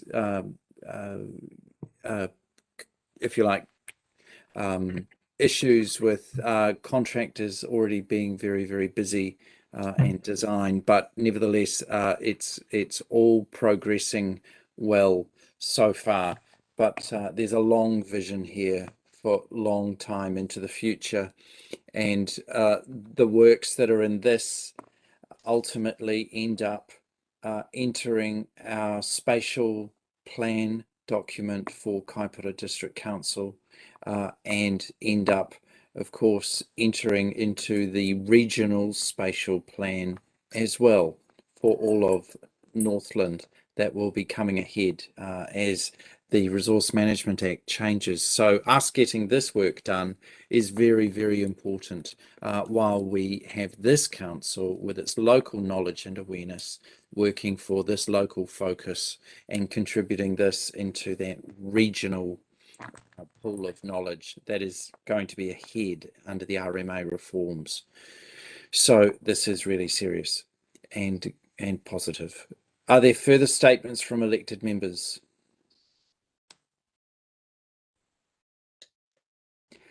No further statements. Thank you. Councillor Wilson-Collins, would you like a closing statement? No, thank you. Okay, thank you. We're putting this to the vote now. All those in favour, please raise your hands and say aye to note this. Aye. Against? Carried. Thank you. Very good. The next item here is the Rauport upgrade project update, and I'm seeking a mover for this item, please. Councillor Kerno, thank you, and a seconder here. Councillor Joyce Pucky, thank you. Rebecca. Thank you, Your Worship. Similar story with this one, really, in the early days of the project, and things are tracking pretty well. There have been some slight delays with the tender evaluation, but again, it's not expected to affect the overall time frame. So the cultural impact assessment and community engagement are underway. And as I say, things are tracking pretty well. Thank you.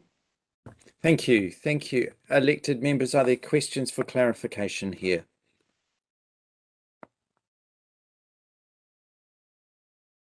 Councillor Kerno. Thank you, Mayor. I just a little interested in the comment on page 117 about the Drainage Committee and their expectations for K Canal. So obviously my understanding that the funding was for G Canal to get that floodgate installed, but there's obviously some hope that some of the investigation and design work might be done for K Canal. I'm just a little confused as to what's in, what's out. Yeah. Through you, Your Worship, yes, that is a good point. We are having some discussions about what is in and out of scope, and we did have a meeting with MB, and they are aware of the issue, and they are comfortable that provided that we can deliver the same level of service is not quite the right phrase, but achieve the same result as what was originally considered under the contract, then that would be acceptable to them. So we are working our way through that with the Drainage Committee now. So what was included in the original scope? So the original scope included a second gate on Canal K, which as I say, we're refining the scope now, and we'll need to report back to you on that detail once that has been refined. But we can be comfortable that in terms of our relationship with our funder, that provided we achieve the same sorts of results, they are happy to accept that. So they're happy if we were to do the planning and consenting, but not actually put the gate in. That's my understanding of the conversation so far. Okay, thank you. Thank you. Are there further questions for clarification?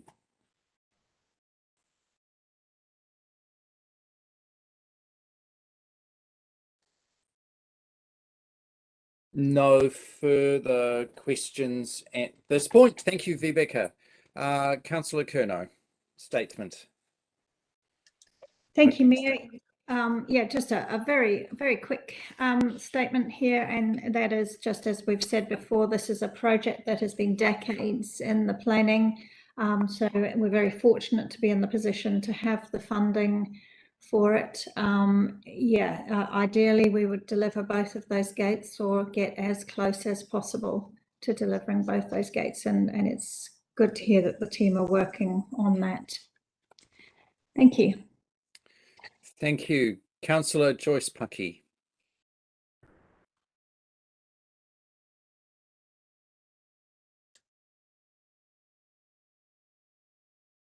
Kia ora, Councillor Joyce Pucky.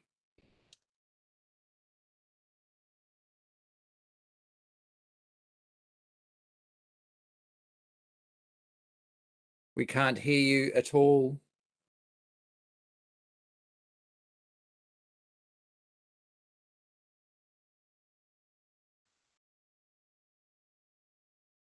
Can't hear that.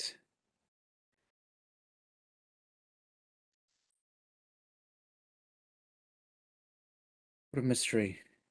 Technology. Through the chair, perhaps, Councillor, turn your video off and try just with the bandwidth of your video, of your audio, just because you weren't on mute or anything, so it should work for you. Thank you, Tracy.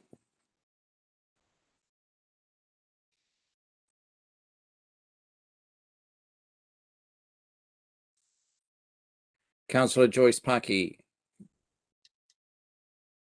can you be heard?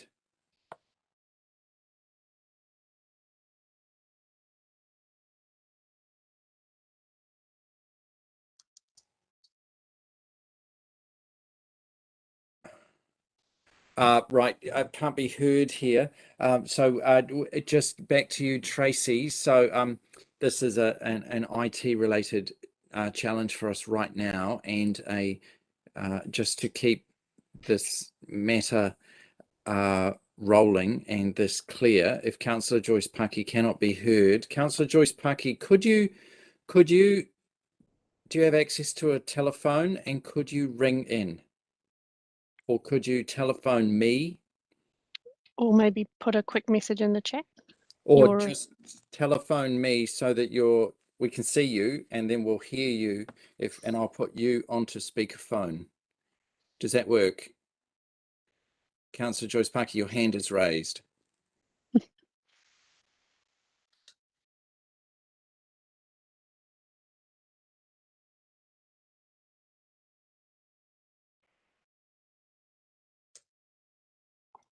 It looks like she's ringing you, Your Worship. By the looks of that, she might nod if that's the action she's taking.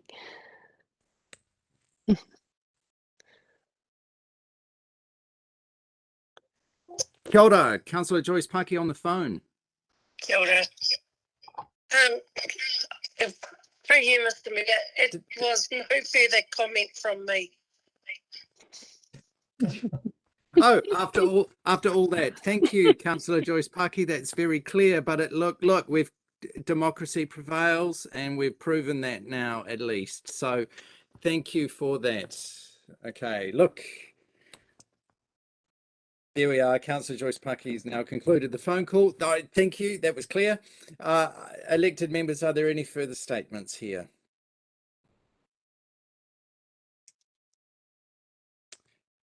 There are no further statements. Thank you. Thank you. So we're putting the noting of this report to the vote now. All those in favour, please raise your hand and say aye. Aye. Against? Carried. Thank you. Thank you. Sorry for that technical failure there. We're learning here. Right, moving on to our next item, which is the externally funded projects financial overview project. So regarding the financial overview, I'm seeking a mover for this item. Councillor Wethy, thank you, and a seconder here. Councillor Kerno, thank you. Rebecca. Thank you, Your Worship. Essentially take this report as read, just noting that we have added the budget status as requested, and also that we've hit a bit of a milestone in terms of the overall funding, the 18 million from Infrastructure Reference Group and the 16.3 million from the Provincial Growth Fund. So have uplifted approximately half at this point, but happy to take any questions. Thank you. Thank you. Elected members, are there questions here for clarification?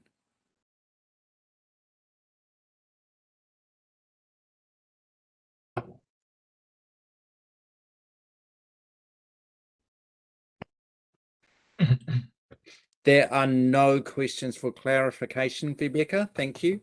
So you may stand down on this item. Thank you. We'll go to Councillor Weddy for a statement here. Thank you, Mr. Mayor. No, thanks, Rebecca. That's a good summary. We've covered the financial figures for each of the projects as we progress through the meeting. So this is a nice summary and gives us a complete picture of exactly what they all amount to and where the funding's coming from. So I think this is a very good summary, and thank you for making it available each meeting. Thank you. Thank you. Councillor Kerno, statement. Thank you, Mr. Mayor. Yeah, just wanted to thank officers for putting in that the RAG status column, because that does really help to draw your eye to where it needs to go quickly. So, yeah, thank you. Thank you. Thank you. Elected members, are there further statements here?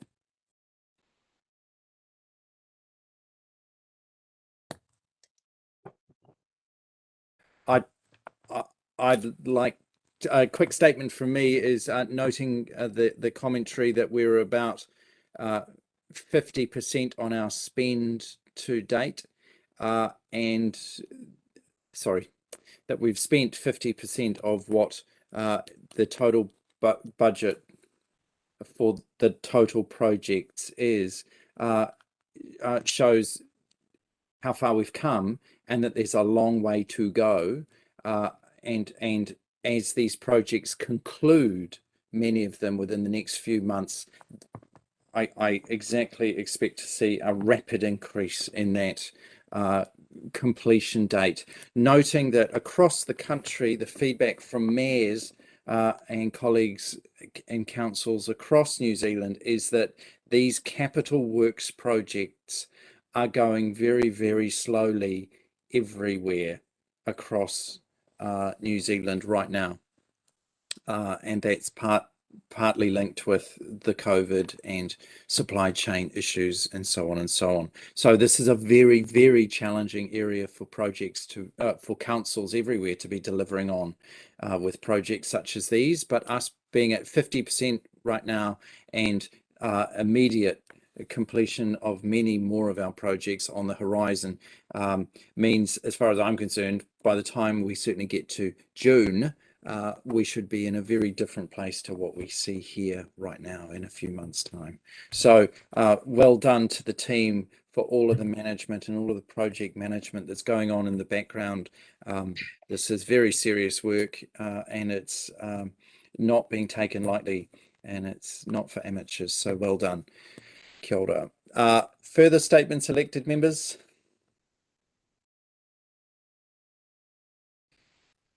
Back to you, Councillor Weddy. Closing statement, if you wish.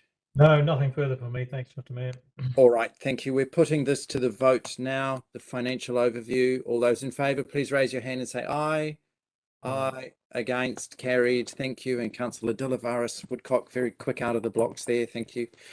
Very good. Thank you. Okay, moving on to our final item for today's agenda, which is the program update, which is where.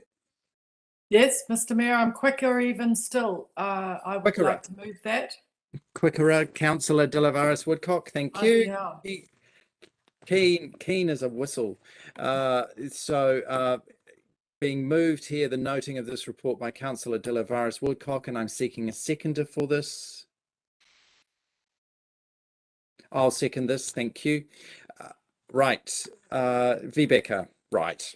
Kia ora. Thank you, Your Worship. Largely an information report, obviously, but happy to take any questions. Thank you. I have a question.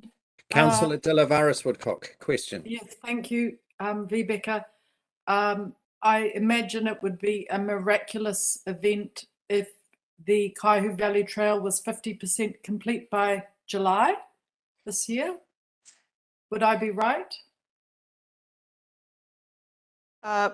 Through you, Your Worship, for the portion of the works that are being completed under the funding agreement, that would not be too far off, understanding that the overall project will carry on beyond the funding agreement.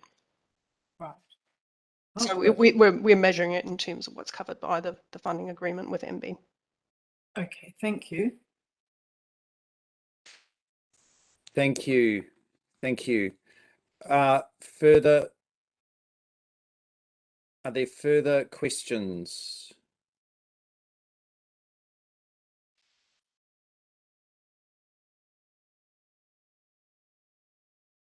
No further questions. Thank you, Rebecca. Thank you.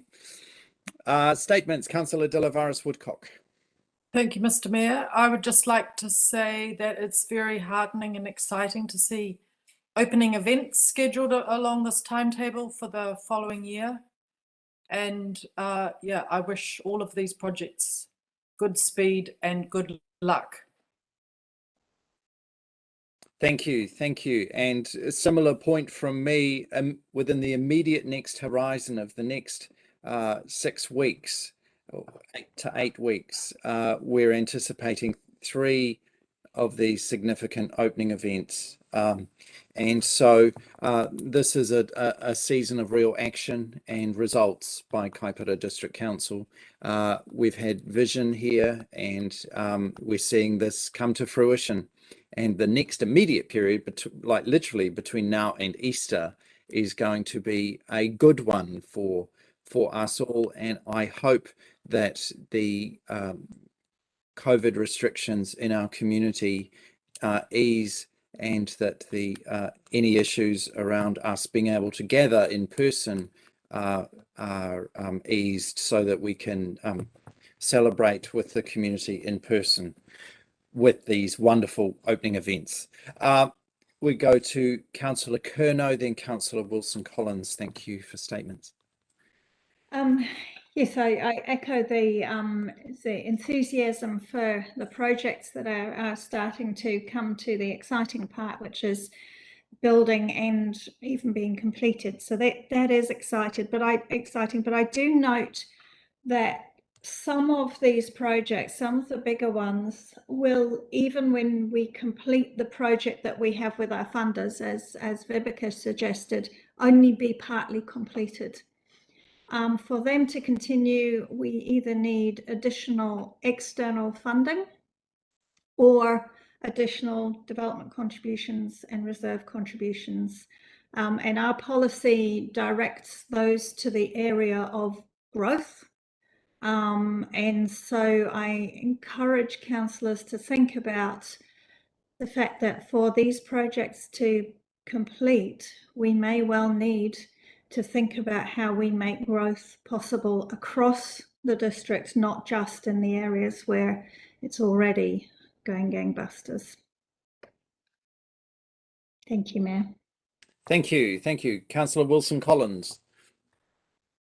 Thank you, Mr. Mayor. I just want to acknowledge Rebecca and the work that she's doing, and I know that these meetings are pretty tough because she's having to report on behalf of several other people. So having that overview of all the projects is quite remarkable. So so I just wanted to thank Rebecca for today and all the work that she's doing, trying to manage all the managers. Can't be easy. I know, because I am one. Thank you. Thank you, Councillor Wilson-Collins. Yes, but not one of the managers inside Kaipara District Council, just for the avoidance of doubt. Yes, yes. Thank you. Are there any further statements?